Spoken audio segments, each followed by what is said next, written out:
Hello everyone, ज्योतिष क्रिएटिव्हिटीमध्ये आपलं स्वागत आहे। आज मी बनवलेला आहे सुपर टेस्टी आणि सुपर हेल्दी असा नाश्ता ज्याचं नाव आहे मुगलेट। तर हे मुगलेट बनवण्यासाठी ते मी 1 वाटी मुगाची डाळ घेतलेली आहे, त्यामध्ये 2 चमचे तांदूळ घालून घेतले आणि हे दोन्ही एकत्र करून 3 ते 4 तास भिजत ठेवलेले आहे। तर आता हे आपल्याला स्वच्छ पाण्याने धुवून घ्यायचे आणि मिक्सरमधून याची जमेल तितकी बारीक अशी पेस्ट करून घ्यायची आहे। तुम्ही पाहू शकता इथे पेस्ट मी करून घेतलेली आहे। पेस्ट करताना यामध्ये थोडंफार मी पाणी घालून घेतलेलं आहे। तर अशाच पद्धतीने आपल्याला सगळी डाळ इथे वाटून घ्यायची आहे। तर पाहू शकता तुम्ही इथे सगळी डाळ मी वाटून घेतलेली आहे। कन्सिस्टन्सी तुम्ही पाहू शकता, याप्रमाणे आपल्याला ठेवायची आहे।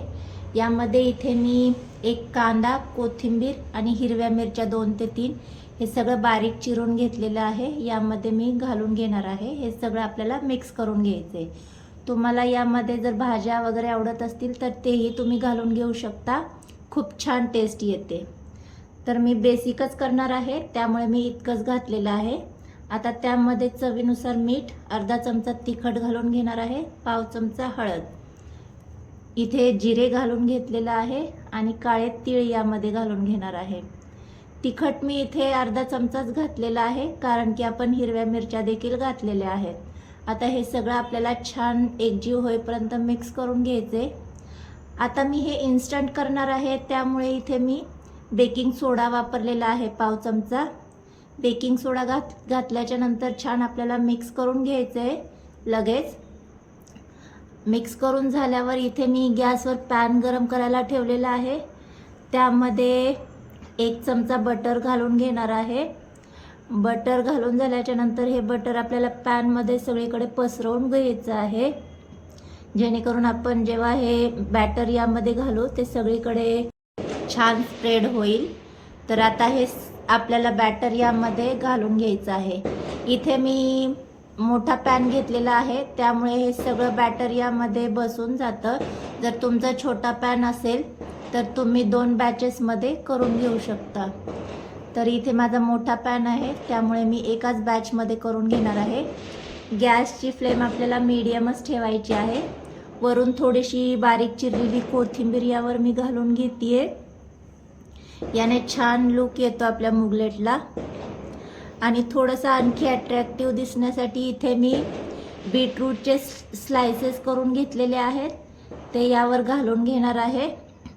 गाजर वगैरे देखील यावर छान दिसतं, पण माझ्याकडे बीटरूटच होतं त्यामुळे मी हेच घालून घेणार आहे, त्याने देखील खूप छान दिसते आपलं मुगलेट। तर आता आपल्याला ह्याला 10 मिनटं शिजवून घ्यायचं आहे। तर आपण झाकण लावून 10 मिनटं याला छान शिजवून घेऊयात।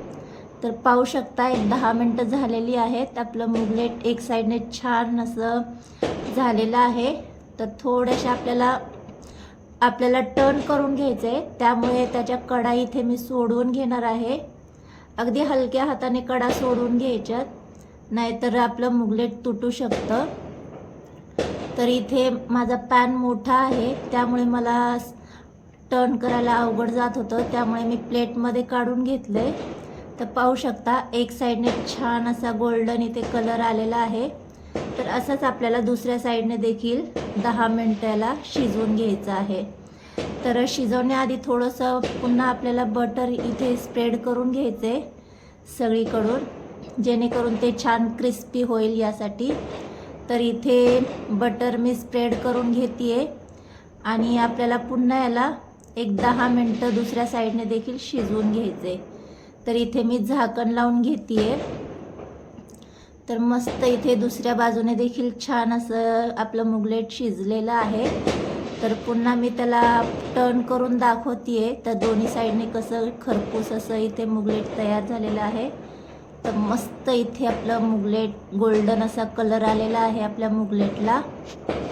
मध्ये थोडासा मला मऊ वाटतोय, त्यामुळे मध्ये देखील छान क्रिस्पी होण्यासाठी याला मी मधोमध असा कट देणार आहे, ज्या पद्धतीने आपण पिझ्झा वगैरे कट करतो त्या पद्धतीने अगदी सगळीकडून कट देणार आहे, जेणेकरून आतपर्यंत तो छान शिजला जाईल।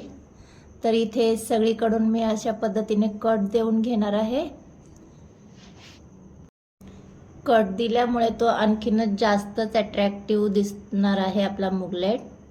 तर मस्त इथे आपला मुगाचा पिझ्झा देखील तुम्ही म्हणू शकता इथे तयार झालेला आहे. हेल्दी पिझ्झा आहे हा. तर इथे कट देऊन झाल्याच्या नंतर मध्ये मी थोडंसं बटर यामध्ये स्प्रेड करून घेणार आहे. त्याने काय होईल, आतपर्यंत बटर जाईल आणि जो आपण कट दिलाय तिथे देखील क्रिस्पीपणा येईल. तर मस्त इथे सगळीकडे आपण बटर स्प्रेड करून घेऊयात. ही सगळी प्रोसेस आपल्याला मीडियम गॅसवरच करायची आहे, फास्ट करायचा नाही आहे, कारण हा पॅन असल्यामुळे मध्ये करपू शकतो. त्यामुळे पुन्हा आपण बटर स्प्रेड करून झाल्याच्या नंतर पुन्हा एक 5 मिनटं झाकण लावून शिजवून घ्यायचं आहे. तर पाहू शकता मस्त असा गोल्डन कलर इथे आपल्या मुगलेटला आलेला आहे. तर मस्त असा खरपूस असा इथे आपला मुगलेट तयार झालेला आहे. आता तो मी एका प्लेटमध्ये ट्रान्सफर करून घेणार आहे. तर गरमागरम असा इथे आपला मुगलेट पिझ्झा तयार झालेला आहे. तर तुम्हाला आजची रेसिपी कशी वाटली, आवडली असल्यास रेसिपीला लाईक आणि चॅनलला सबस्क्राईब करायला विसरू नका. आणि अशा छान छान रेसिपीसाठी ज्योतिष क्रिएटिव्हिटी चॅनल पाहत राहा. बाय.